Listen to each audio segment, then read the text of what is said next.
Deutéronome, chapitre 2. Nous nous tournâmes, et nous partîmes pour le désert, par le chemin de la mer Rouge, comme l'Éternel me l'avait ordonné. Nous suivîmes longtemps les contours de la montagne de Séhir. L'Éternel me dit, « Vous avez assez suivi les contours de cette montagne, tournez-vous vers le nord. Donne cet ordre au peuple, vous allez passer à la frontière de vos frères, les enfants d'Ésaü, qui habitent en Séhir. Ils vous craindront, mais soyez bien sur vos gardes. Ne les attaquez pas, car je ne vous donnerai dans leur pays pas même de quoi poser la plante du pied. J'ai donné la montagne de Séhir en propriété à Ésaü.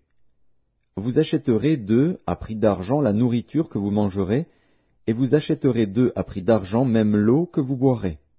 Car l'Éternel, ton Dieu, t'a béni dans tout le travail de tes mains, il a connu ta marche dans ce grand désert. Voilà 40 années que l'Éternel, ton Dieu, est avec toi, tu n'as manqué de rien.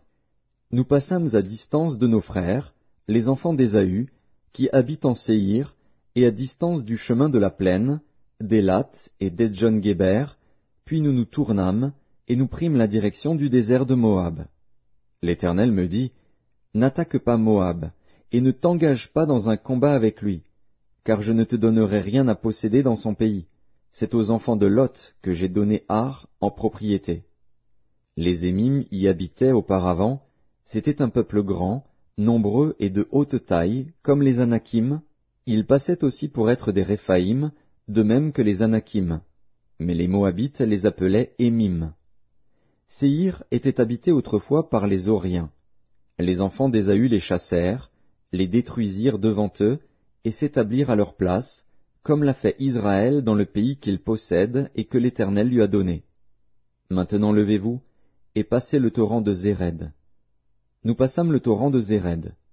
Le temps que durèrent nos marches de Kadès-Barnéa au passage du torrent de Zéred fut de 38 ans, jusqu'à ce que toute la génération des hommes de guerre eût disparu du milieu du camp, comme l'Éternel le leur avait juré. La main de l'Éternel fut aussi sur eux pour les détruire du milieu du camp, jusqu'à ce qu'ils eussent disparu. Lorsque tous les hommes de guerre eurent disparu par la mort du milieu du peuple, l'Éternel me parla, et dit, « Tu passeras aujourd'hui la frontière de Moab, à Ar, et tu approcheras des enfants d'Ammon. Ne les attaque pas, et ne t'engage pas dans un combat avec eux, car je ne te donnerai rien à posséder dans le pays des enfants d'Ammon, c'est aux enfants de Lot que je l'ai donné en propriété. » Ce pays passait aussi pour un pays de Réphaïm, des Réphaïm y habitaient auparavant, et les Ammonites les appelaient Tzamzumim. C'était un peuple grand, nombreux et de haute taille, comme les Anakim. L'Éternel les détruisit devant les Ammonites, qui les chassèrent et s'établirent à leur place. C'est ainsi que fit l'Éternel pour les enfants d'Ésaü qui habitent en Séhir, quand il détruisit les Horiens devant eux. Ils les chassèrent et s'établirent à leur place, jusqu'à ce jour. Les Aviens, qui habitaient dans des villages jusqu'à Gaza, furent détruits par les Caphtorim, sortis de Caphtor, qui s'établirent à leur place.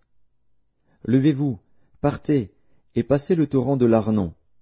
Vois, je livre entre tes mains Sihon, roi de Hesbon, l'Amoréen et son pays.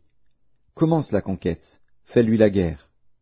Je vais répandre dès aujourd'hui la frayeur et la crainte de toi sur tous les peuples qui sont sous le ciel, et, au bruit de ta renommée, ils trembleront et seront saisis d'angoisse à cause de toi. J'envoyai, du désert de Kédémoth, des messagers à Sihon, roi de Hesbon, avec des paroles de paix. Je lui fis dire, « Laisse-moi passer par ton pays, je suivrai la grande route, sans m'écarter ni à droite ni à gauche. Tu me vendras à prix d'argent la nourriture que je mangerai, et tu me donneras à prix d'argent l'eau que je boirai. Je ne ferai que passer avec mes pieds. » C'est ce que m'ont accordé les enfants d'Ésaü qui habitent en Séhir, et les Moabites qui demeurent à Ar. Accorde-le aussi, jusqu'à ce que je passe le Jourdain pour entrer au pays que l'Éternel, notre Dieu, nous donne. Mais Sihon, roi de Hesbon, ne voulut point nous laisser passer chez lui, car l'Éternel, ton Dieu, rendit son esprit inflexible et endurcit son cœur, afin de le livrer entre tes mains, comme tu le vois aujourd'hui. L'Éternel me dit, « Vois, je te livre dès maintenant Sion et son pays.